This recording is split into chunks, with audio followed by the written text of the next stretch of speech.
Hello students, कैसे हैं आप सभी। आशा करता हूँ आप सभी बहुत अच्छे होंगे। मैं वैभव गिरी अपने यूट्यूब चैनल पे आप सभी का स्वागत करता हूँ और आज की डेट में हम लोग पढ़ने जा रहे हैं preparations of colloidal solve. Last class हम लोगों ने डिस्कस किया था कि आखिर में सॉल्व होते क्या हैं, कितने टाइप के होते हैं और उनके कुछ अपने क्लासिफिकेशन उनके बारे में पढ़ा था। तो मैंने लास्ट क्लास आपको जो है लियोफिलिक और लायोफोबिक के बारे में बताया था कि द्रव स्नेही सॉल्व क्या होते हैं और द्रव विरोधी सॉल्व क्या होते हैं। इन्हीं दोनों का आज हमको बनाने की प्रोसेस पढ़नी है कि किस तरीके से हम इनको बना सकते हैं। तो चलिए स्टार्ट करते हैं।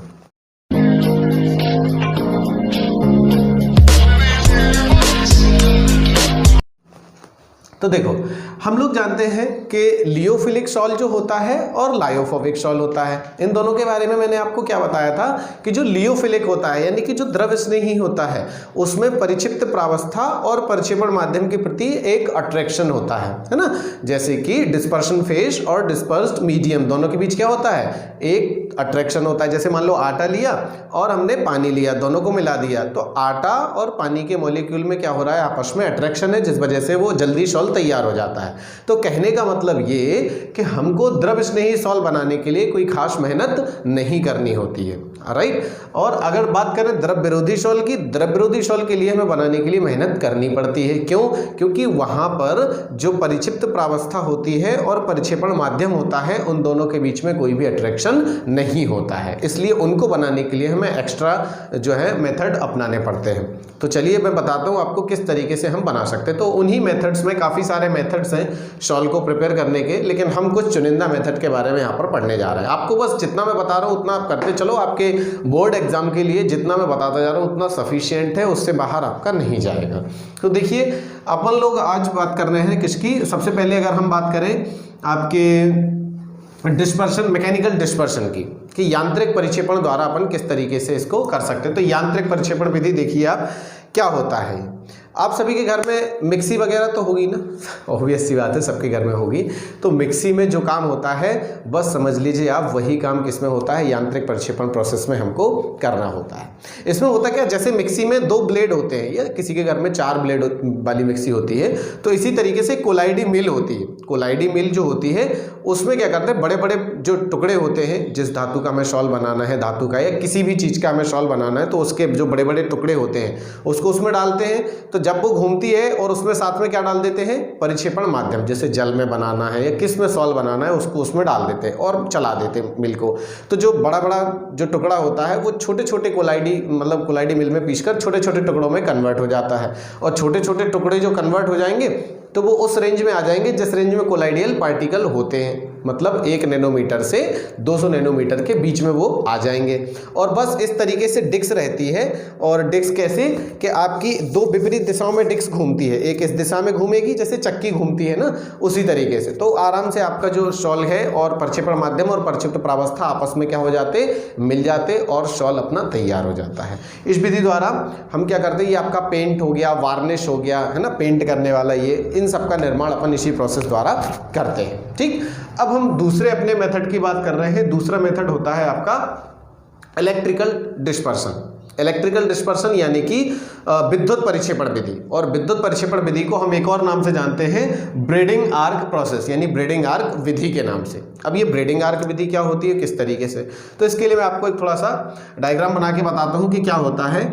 इसमें हमें जिस भी धातु का सॉल्व बनाना होता है, जनरली हम धातु के ही सॉल्व इस विधि द्वारा बनाते हैं। तो जिस भी धातु के सॉल्व को बनाना होता है उस धातु के हम क्या लेते हैं, 2 इलेक्ट्रोड इस तरीके से लेते हैं। ये हमने क्या ले लिए, 2 इलेक्ट्रोड ले लिए और इनको हमने एक कंटेनर में डाल दिया। और कंटेनर में क्या भरा है, आपका परिक्षेपण माध्यम भरा हुआ है। कंटेनर में क्या भरा, परिक्षेपण माध्यम, डिस्पर्शन मीडियम। और इसको बाहर से ठंडा करने के लिए हमने क्या भर दिया, यहाँ पर बर्फ के टुकड़े भर दिए। इसको ठंडा करने के लिए क्या भर दिया, बाहर से बर्फ के टुकड़े भर दिए, ठीक है ना। और इन दोनों को हमने क्या किया, ले जाके कनेक्ट कर दिया इलेक्ट्रिसिटी द्वारा, ठीक है। इन दोनों को कहाँ कर दिया, इलेक्ट्रिसिटी द्वारा कनेक्ट कर दिया। और इस डिस्पर्शन मीडियम में थोड़ा सा KOH या फिर NaOH, यानी कि कोई भी सॉल्ट जो है, क्षार जो है, बेस इसमें मिला लेते हैं। थोड़ा सा इसलिए क्योंकि इसमें इलेक्ट्रिसिटी अच्छे से प्रवाहित हो पाए।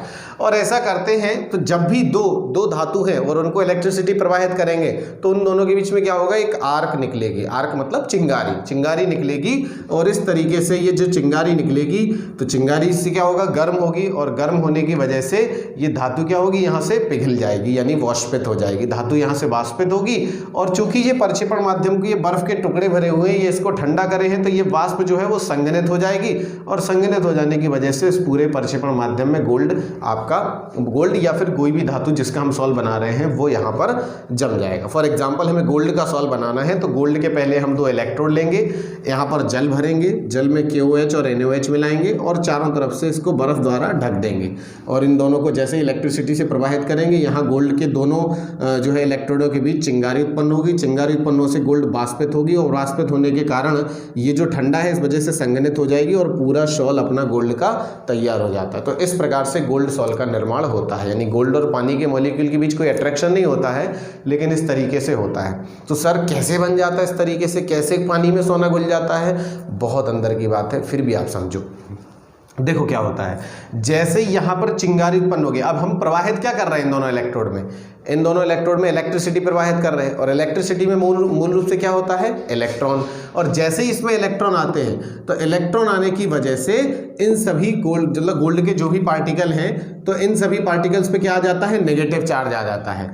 तो AU जितने भी पार्टिकल इन सब पे क्या आ जाएगा, नेगेटिव चार्ज। बताओ सभी पार्टिकल्स पे अगर नेगेटिव चार्ज आ जाएगा, सारे पार्टिकल्स पे नेगेटिव चार्ज आ जाएगा तो क्या होगा, एक दूसरे के वो पास जाएंगे या एक दूसरे को रिपेल करेंगे, प्रतिकर्षित करेंगे। वेरी गुड, एक दूसरे से क्या करेंगे, रिपल्शन करेंगे, बाहर दूर दूर भागेंगे। और सारे दूर दूर भाग जाएंगे तो बताओ सॉल्ट का निर्माण हो जाएगा कि नहीं हो जाएगा, बिल्कुल हो जाएगा। तो इस तरीके से जैसे मान लो अपने पास में ये एक बाल्टी है और यहाँ पर सारे Na+ आयन है, सारे क्या है, Na+ आयन है। तो बताओ ये पास पास रहेंगे या दूर दूर रहेंगे किसी द्रव में, बिल्कुल सही बात है सर, दूर दूर रहेंगे, क्योंकि पॉजिटिव या नेगेटिव एक दूसरे को रिपेल करते हैं, तो वो सभी दूर दूर रहेंगे। और अगर दूर दूर रहेंगे तो आप बताओ क्या होगा, दूर दूर रहने की वजह से पूरा सॉल्ट का निर्माण हो जाएगा। यही लगेगा ना कि पूरा कंप्लीट सॉल्ट है। और वो घुले नहीं है, ध्यान रखना, घुले होते तो हम कहते हैं कि डिसॉल्व है, घुले नहीं है, ये सिर्फ क्या है, डिस्पर्स्ड है। समझ रहे हैं ना, डिस्पर्स्ड है, परिक्षिप्त है, ये घुले नहीं है, ये क्या है, सिर्फ परिक्षिप्त है। राइट। तो इस तरीके से आपका ब्रीडिंग आर्क प्रोसेस द्वारा हम किसी भी जनरली धातुओं के सॉल्ट जो है इस तरीके से हमें बनाए जाते हैं। एक बहुत ही इंपॉर्टेंट मेथड है और जिसके बारे में हम बात करने जा रहे हैं, बहुत ज़्यादा इंपॉर्टेंट, कई बार आपके बोर्ड एग्जाम में पूछा गया, जिसका नाम होता है पेप्टाइजेशन, पेप्टीकरण। क्या होता है, पेप्टाइजेशन। तो पेप्टाइजेशन हम समझते हैं कि पेप्टाइजेशन क्या होता है, पेप्टीकरण क्या होता है। अगर बात हम इसकी डेफिनेशन की करें तो पेप्टीकरण का मतलब होता है कि किसी ताजा बने अवक्षेप का विद्युत अपघट्ट या विलायक की क्रिया द्वारा कोलाइडी अवस्था में परिवर्तन क्या कहलाता है, पेप्टीकरण कहलाता है। किसी ताजा बने अवक्षेप का विद्युत अपघट्ट या विलायक की क्रिया द्वारा कोलाइडी अवस्था में परिवर्तन पेप्टीकरण कहलाता है। तो चलिए समझते हैं इसको किस तरीके से। देखो क्या होता है, अपने पास कोई भी ताजा क्या है, प्रेसिपिटेट है, फ्रेश प्रेसिपिटेट है, मतलब एकदम नया, कोई पुराना रखा रखाया नहीं है, नया है। मान लेते कि अपने पास में क्या है, AgCl का ताजा अवक्षेप है, ठीक है, ये क्या है अपना फ्रेश PPT, ठीक है, इधर लिख दे रहा मैं आपको, AgCl का क्या है, फ्रेश PPT है, ठीक है, AgCl का क्या है, फ्रेश PPT है। ये PPT आप समझते हैं ना, प्रेसिपिटेट मतलब अवक्षेप, नया बना हुआ है, किसी रिएक्शन में बना, हमने वहां से उठाया इसको, ताजा बना अवक्षेप है। तो ये डेफिनेशन क्या कहती है कि ताजा बने अवक्षेप का किसी विद्युत अपघट्ट, अब कोई विद्युत अपघट्ट, तो कौन सा विद्युत अपघट्ट, ऐसा विद्युत अपघट्ट लेंगे, ऐसा इलेक्ट्रोलाइट लेंगे जिसमें एक कम से कम कॉमन आयन हो। मतलब सर, मतलब ये कि इसमें कौन से आयन है, Ag और Cl है। तो हमें ऐसा विद्युत अपघट्ट लेना है जिसमें या तो Ag हो या फिर Cl हो। तो हम ले लेते हैं HCl। क्या ले लिया, HCl ले लिया। तो बताओ, ताजा बने अवक्षेप का विद्युत अपघट्ट की क्रिया द्वारा, विद्युत अपघट्ट की हमने इसमें क्रिया करा दी, अब ये बन जाएगा कोलाइडिसॉल। कैसे बन जाएगा? जब भी ऐसी कोई रिएक्शन होती है कि किसी फ्रेश पीपीटी में हम एक ऐसा इलेक्ट्रोलाइट लेते हैं जिसमें कॉमन आयन होता है, तो जो वो कॉमन आयन होगा वो इसके सरफेस से एड्सॉर्ब हो जाएगा, इसके पृष्ठ पर अधिशोषित हो जाएगा। किस तरीके से? ये है AgCl और ये AgCl का सरफेस, ठीक है, और इस पर कॉमन आयन क्या है? इसमें भी Cl है, इसमें भी Cl, तो कॉमन आयन Cl माइनस, इस पे क्या हो गया? एड्सॉर्ब हो गया, अधिशोषित हो गया, बच क्या गया? H प्लस, ये अलग हो गया। नहीं आई बात समझ में? बिल्कुल नहीं आई सर। चलो कोई बात नहीं, फिर से समझो। ये रिएक्शन तो समझ में आ गई होगी आप सभी को कि भाई हुआ क्या? AgCl का अवक्षेप है, इसमें एक इलेक्ट्रोलाइट मिलाया और ऐसा इलेक्ट्रोलाइट मिलाया जिसमें कम से कम एक कॉमन आयन हो, और वो कॉमन आयन जो होता है वो इस प्रेसिपिटेट के सरफेस पर एड्सॉर्ब हो जाता है, सरफेस पर यानी पृष्ठ पर अधिशोषित हो जाता है, बाकी जो बचा हुआ पार्ट है वो अलग हो जाता है। तो सर इससे कोलाइडिसॉल कैसे बन गया, ये तो समझाइए। बिल्कुल समझाता हूँ कैसे बन गया। देखो हुआ क्या, ऐसे AgCl का एक मॉलिक्यूल तो होगा नहीं, कई सारे मॉलिक्यूल होंगे AgCl के, राइट। तो जैसे मान लेते हैं ये AgCl का एक मॉलिक्यूल, ये AgCl का एक मॉलिक्यूल, ये AgCl का एक मॉलिक्यूल, ये भी AgCl का एक मॉलिक्यूल, ये सभी क्या है? AgCl के मॉलिक्यूल है। मैं चाहूँ तो यहाँ पर लिख भी सकता हूँ, ये सभी के सभी क्या है? AgCl के मॉलिक्यूल है, ठीक है। अब बताओ इन सब की क्रिया हमने, मतलब इस पूरे मॉलिक्यूल को किसने, इलेक्ट्रोलाइट क्या डाला अपन ने? HCl डाला। तो बताओ HCl डाला तो HCl का कौन सा आयन जो है इसके पृष्ठ पर एड्सॉर्ब हो गया? Cl minus. तो यहाँ पे क्या आ गया? Cl minus, Cl minus, Cl minus, Cl minus, Cl minus. तो बताओ इन सब पे कौन सा चार्ज आ गया? कौन सा चार्ज आ गया? नेगेटिव चार्ज आ गया। और बताओ सभी पे नेगेटिव चार्ज आ जाएगा तो बताओ दूर दूर हो जाएंगे कि पास पास आएंगे? वेरी गुड, सबके सब क्या हो जाएंगे? दूर दूर हो जाएंगे। और किसी भी सॉल्यूशन में अगर इनको रखो तो ये कैसे रहेंगे? खूब दूर दूर रहेंगे, और दूर दूर रहने के कारण ही हम कहेंगे कि ये भाई सॉल अपना तैयार हो गया। आप शायद बात को समझ पा रहे हो कि कहना क्या चाह रहा हूं मैं। सॉल का मतलब घुलना नहीं होता है, परिक्षिप्त प्रावस्था और प्रक्षेपण माध्यम का एक दूसरे में डिसॉल्व होना नहीं होता है। सॉल का मतलब होता है कि मतलब परिक्षिप्त प्रावस्था और प्रक्षेपण माध्यम एक दूसरे में क्या रहे? परिक्षिप्त रहें, डिस्पर्स्ड रहें। जैसे धूल के कण हैं और जल है, तो धूल जल में डाल देते हैं या बालू जल में डाल देते हैं और उसको खूब तेज तेज चलाओ तो बालू पूरे जल में रहती है कि नहीं रहती? अगर बहुत तेज तेज चलाओ तो उस टाइम पे वो कहलाएगा कि एक सॉल, लेकिन जैसे ही बालू नीचे बैठ जाएगी तब वो सॉल खराब हो जाएगा। ऐसे ये अभी है सॉल, ये क्या कहलाया? सॉल, क्योंकि ये सभी कैसा है? खूब दूर दूर है, लेकिन ये सभी पास होकर नीचे अवक्षेपित होकर बैठ जाएं तो फिर ये सॉल नहीं कहलाएगा, ये खराब हो जाएगा। बात समझ में आ रही ना आपको? ठीक है, इस तरीके से होता है। और इसके बाद हम बात करें किसकी? एक और एग्जाम्पल लेते हैं आपके पास में, जिससे आपको और थोड़ी सी क्लैरिटी आएगी। अब हम एग्जाम्पल ले रहे हैं, मान लो अपने पास में है FeOH का होल थ्राइस। ये एक फ्रेश पीपीटी है, यानी पीपीटी माने अवक्षेप। आप लोगों को शायद समझ में ना आ रहा हो कि अवक्षेप क्या होता है, पीपीटी क्या होता है। देखो कोई भी सॉल्यूशन होता है और उस सॉल्यूशन में से अगर कोई ऐसा पार्ट जो बिल्कुल नीचे बैठ जाए, मतलब डेफिनेशन नहीं बता रहा मैं आपको, सिर्फ समझाने की कोशिश कर रहा हूँ। फॉर एग्जाम्पल आप सभी के घर में छाछ देखा हो अपने, मट्ठा जो होता है छाछ, ठीक है, या पनीर। सबसे एग्जांपल लेते पनीर का। जब दूध होता है, दूध में थोड़ा सा नींबू डाल दो, नींबू डाल दो तो पनीर क्या हो जाता? नीचे बैठ जाता। पानी कहाँ आ जाता? ऊपर आ जाता। तो वो नीचे बैठ जाता, वही कहलाता है अवक्षेप, कि वो क्या हो गया? अवक्षेपित हो गया, है ना। जैसे मट्ठा होता है, मट्ठे का एग्जाम्पल ले, जो छाछ होता है। तो छाछ क्या होता? थोड़ी देर अगर रखा रहने दो, आधा एक घंटा, तो छाछ का ऊपर आ जाता पानी, नीचे नीचे छाछ क्या हो जाता? बैठ जाता। तो वो क्या कहलाता है? वो कहलाता है वो अवक्षेपित हो गया, ठीक है। तो कुछ अवक्षेप स्थायी होते हैं और कुछ अवक्षेप अस्थायी होते हैं। कहने का मतलब कि कुछ ऐसे, जैसे मट्ठा वाला जो होता है वो अस्थायी होता है। क्यों? क्योंकि उसको फिर से चला दो तो फिर से बन जाएगा पूरा छाछ, वो फिर अवक्षेपित नहीं रह जाएगा। और जब पनीर वाला होता है वो स्थायी होता है। एक बार पनीर बन गया, अवक्षेपित होकर नीचे बैठ गया, मतलब बैठ गया, अब वो सॉल कंप्लीटली बन गया। अब वो ऐसा नहीं है कि उसको दोबारा से दूध बना लो, है ना। तो कुछ स्थायी होते हैं और कुछ अस्थायी होते हैं।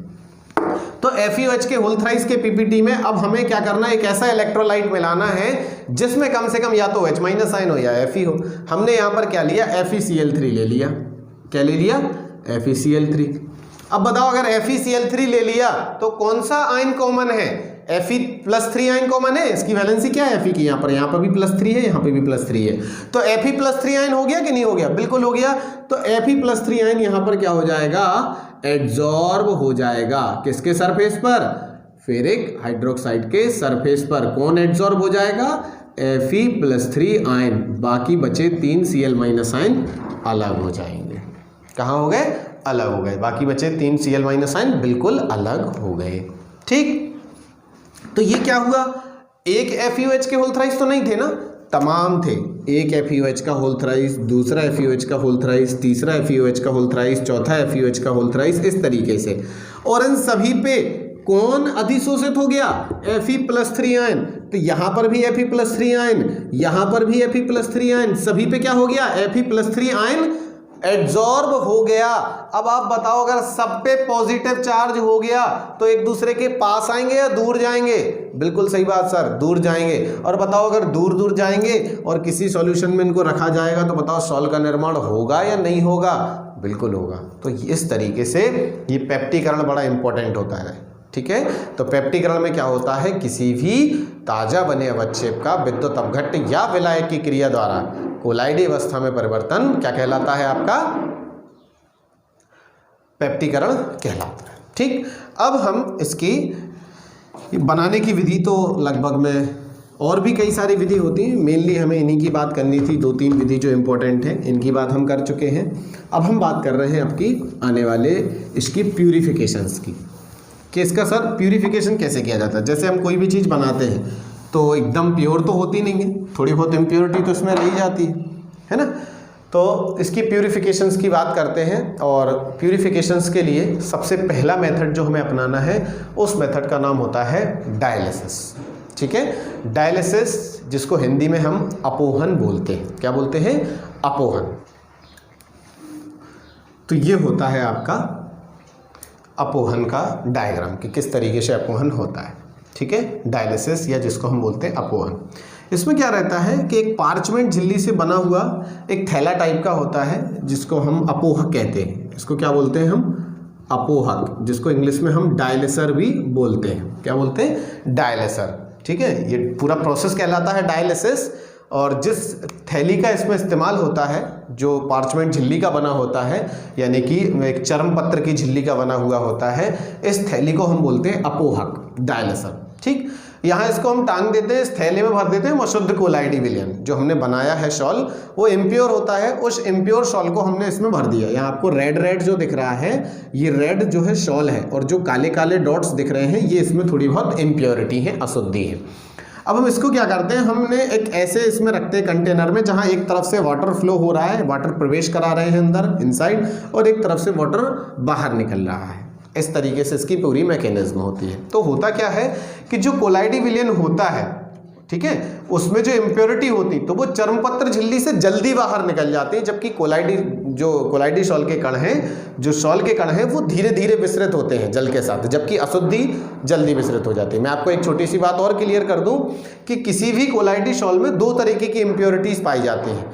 एक तो होती है सॉल्युबल और एक होती है इनसॉल्युबल। सॉल्युबल और इनसॉल्युबल में फर्क कितना होता है कि इनसॉल्युबल जो अशुद्धि होती हैं, जो अविलेय अशुद्धि होती हैं, उनको अलग करना बहुत आसान होता है। क्यों? क्योंकि उनको तो फिल्टर पेपर से छान दो, वैसे ही अलग हो जाती हैं। ठीक है, लेकिन जो सॉल्युबल इंप्योरिटी है, जो इसमें घुल गई है, सॉल में जो घुल गई हैं, उनको प्योर करने के लिए इस तरीके के मेथड का हमें प्रयोग करना पड़ता है। तो जैसे हम इसमें कंटिन्यू यहाँ पे जल जो है प्रवाहित करा रहे हैं, तो ये जो इम्प्योरिटी है, जो काले काले डॉट्स हैं, वो इस जल के साथ क्या हो रहे हैं, जल्दी जल्दी घुल के और इस चर्मपत्र के थैले से बाहर निकलते जा रहे हैं। ये प्रोसेस होता है, और थैले में हमारा बचता है सिर्फ शुद्ध कोलाइडी विलयन। तो इस प्रोसेस पे होता क्यों ऐसा कि किसी भी चर्मपत्र की झिल्ली से जो है कोलाइडी कण धीरे धीरे विसरित होते हैं, जबकि जो सॉल्युबल अशुद्धियां होती हैं ये वाटर के साथ जल्दी प्रवाहित हो जाती हैं। इस वजह से थैले में लास्ट में क्या बचता है हमारे पास में, लास्ट में बचता है केवल और केवल आपका शुद्ध कोलाइडी विलयन, यानी प्योर कोलाइडियल सॉल्यूशन यहाँ पर आपका शेष रह जाता है। ठीक, फिर एक और प्रोसेस होती है जो इसी से रिलेटेड है, जो काफ़ी मोस्ट भी है, और वो कहलाती है आपकी इलेक्ट्रोडायलिसिस। इलेक्ट्रोडायलिसिस का हिंदी में अर्थ होता है विद्युत अपोहन। विद्युत अपोहन क्या होता है, बिल्कुल सेम इसी तरीके से होता है, बस इसमें थोड़ा सा अंतर होता है। यहाँ पर विद्युत अपोहन में बस 2 इलेक्ट्रोड लग जाते हैं, एक आपका इलेक्ट्रोड इस तरफ और एक आपका इलेक्ट्रोड इस तरफ, और इसको ले जाके हम क्या करते हैं, कहीं इलेक्ट्रिसिटी प्रवाहित इसमें करते हैं। अब ऐसा क्यों होता है, देखो सामान्यतः जो डायलिसिस होता है ये बहुत धीमा प्रोसेस होता है, बहुत टाइम लगता है इसको प्रोसेस करने में। तो अगर इलेक्ट्रिसिटी प्रवाहित इसमें करा दी जाए तो प्रोसेस बहुत फास्ट हो जाती है। क्यों प्रोसेस फास्ट हो जाती है ये भी तो जानना जरूरी है। बिल्कुल मैं आपको बता रहा हूँ, जैसा कि भाई बनाने के मेथड में हम पहले पता कर चुके हैं कि कोलाइडी कण कैसे होते हैं, या तो धनावेशित होते हैं या ऋणावेशित होते हैं। अब वो किसी भी तरीके से उन पर धनावेश और ऋणावेश आ सकता है, जैसे पेप्टाइजेशन के द्वारा भी धनावेश और ऋणावेश आ सकता है। अगर हम ब्रेडिंगार की विधि द्वारा बनाए तो भी मैंने बताया कि जब इलेक्ट्रॉन उसमें प्रवाहित होते हैं तो उनमें थोड़ा बहुत इलेक्ट्रॉन का जो है गुण आ जाता है, तो उसलिए भी वो नेगेटिव और पॉजिटिव हो सकते हैं। तो किसी भी तरीके से वो या तो ऋणावेशित होते हैं या फिर धनावेशित होते हैं। ठीक, तो अगर हमने ये इलेक्ट्रिसिटी इसमें प्रवाहित करा दी तो होगा क्या, ये दोनों इलेक्ट्रोडों पे जैसे ही हम इलेक्ट्रिसिटी प्रवाहित कराएंगे तो एक इलेक्ट्रोड है मान लो ऋणावेशित और एक इलेक्ट्रोड है कैसा, धनावेशित। अब कोलाइडी कण में जो इम्प्योरिटीज हैं, ठीक है, कोलाइडी कण जो हैं वो क्या होंगे, वो इस तरफ इस प्रोसेस को बहुत फास्ट कर देंगे। जो इम्प्योरिटी है वो थोड़ी सी जल्दी चली जाएंगी बाहर, क्योंकि ऋणावेशित जो इम्प्योरिटी है वो धनावेशित इलेक्ट्रोड की ओर आ जाएंगी और जो धनावेशित इम्प्योरिटी है वो ऋणावेशित इलेक्ट्रोड की ओर आ जाएंगी। प्रोसेस थोड़ी जल्दी होगी। इस वजह से देखो कोलाइडी कण भी निकलेंगे, ये भी ध्यान रखना, कोलाइडी कण भी बाहर निकलेंगे, लेकिन मैंने आपको पहले बताया कि चर्मपत्र झिल्ली से इम्प्योरिटीज जल्दी निकल जाती हैं, क्योंकि वो छोटी होती हैं, सॉल्युबल वाटर में होकर जल्दी निकल जाती है। जबकि कोलाइडी कण का साइज थोड़ा सा बड़ा होता है, वो देर में निकलती, तो ज़्यादा नुकसान नहीं होता, इम्प्योरिटी ही निकल के अपनी बाहर चली जाती। कोलाइडी कण थोड़ा बहुत निकलता है, लेकिन आपका काफ़ी मात्रा में शेष बच जाता है। इसका उपयोग हम अपने ब्लड को प्यूरिफाई करने में करते हैं। जिस किसी भी आदमी के जो है किडनी में प्रॉब्लम होती है, कुछ होती, तो इसकी द्वारा, इसी इलेक्ट्रोडायलिसिस द्वारा उसका जो है रक्त का शोधन किया जाता है, ब्लड को प्यूरिफाई किया जाता है। आपको बता दूं कि ब्लड भी हमारा एक कोलाइडियल सॉल्यूशन है, नेगेटिव कोलाइडियल सॉल्यूशन है। ब्लड कैसा है, नेगेटिव कोलाइडियल सॉल्यूशन है, यानी ऋणावेशित कोलाइडी विलयन है। अपना जो ब्लड होता है, ह्यूमन ब्लड कैसा होता है,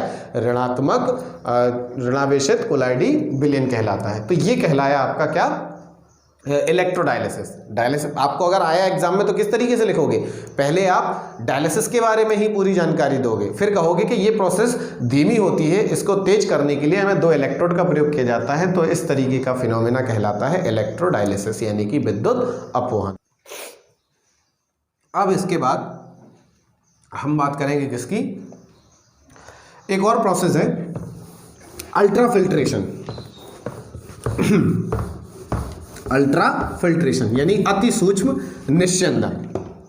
ये क्या होता है, इसको समझने के लिए हमें ऐसे समझना पड़ेगा कि एक विशेष प्रकार का फिल्टर पेपर होता है जिसमें हम कोलाइडी विलयन को छानते हैं। अब विशेष प्रकार का कैसा होता है, वो ऐसा होता है कि जो नॉर्मल फिल्टर पेपर होता है, इसके जो छिद्र होते हैं जो वो थोड़े कैसे होते हैं, बड़े होते हैं। अगर उनसे कोलाइडी विलयन को आप छानो तो कोलाइडी विलयन भी क्या होगा, छन जाएगा। ठीक है, तो इस तरीके से हमें क्या करना होता है, हमें इस फिल्टर पेपर को इस विशेष प्रकार के एक जिलेटिनी विलयन में डुबो देते हैं। उसमें डुबो के उसको धूप में सुखा लेते हैं, और जैसे डुबो के धूप में सुखा लेंगे तो वो कड़ा हो जाएगा, और कड़ा हो जाएगा तो उसके जो साइज है, जो छिद्रों का साइज है, वो कैसा हो जाएगा, वो बहुत ज़्यादा छोटा हो जाएगा। वो इतना छोटा हो जाएगा कि अगर अब उसमें से कोलाइडी विलयन को छानो तो सिर्फ अशुद्धियाँ ही छनेंगी, कोलाइडी विलयन के कण उसमें से नहीं छनेंगे। तो ये कहलाता है आपका अल्ट्रा फिल्ट्रेशन। तो आज हम लोगों ने क्या क्या जाना, अभी हम लोगों ने आज केवल इतना जाना कि इनका जो है प्यूरिफिकेशन कैसे किया जाता है और इनको बनाया कैसे जाता है। 2 तरीके के मेथड पढ़े। बनाने में हमने क्या क्या पढ़ा, बनाने के लिए हमने एक तो पढ़ा आपका यांत्रिक परिक्षेपण विधि यानी कि मैकेनिकल डिस्पर्शन प्रोसेस, और ब्रेडिंगार की विधि यानी कि इलेक्ट्रिकल डिस्पर्शन मेथड। ठीक है, ये हमने 2 मेथड पढ़े किसके, बनाने की विधि के, ठीक है। और आपके प्यूरिफिकेशंस के कौन से मेथड पढ़े हमने, प्यूरिफिकेशंस के लिए हमने डायलिसिस पढ़ा, इलेक्ट्रोडायलिसिस पढ़ा और आपका अल्ट्रा फिल्ट्रेशन पढ़ा, और बनाने का एक और मेथड पेप्टाइजेशन जो सबसे ज़्यादा मोस्ट है वो भी हमने इस बारे में डिस्कस किया। आगे के आने वाले वीडियोज़ में मैं आपकी इनके कोलाइडी कणों की प्रॉपर्टी के बारे में डिस्कस करूँगा कि कोलाइडल की क्या प्रॉपर्टी होती है, कौन कौन से इसके इलेक्ट्रिकल प्रॉपर्टी होती है या कौन कौन सी प्रॉपर्टी होती है, उन सारी वीडियो के बारे में हम लोग जानेंगे। आप लोग जब तक नेक्स्ट पार्ट का वेट करिए, घरों में रहिए, सुरक्षित रहिए। Thank you very much.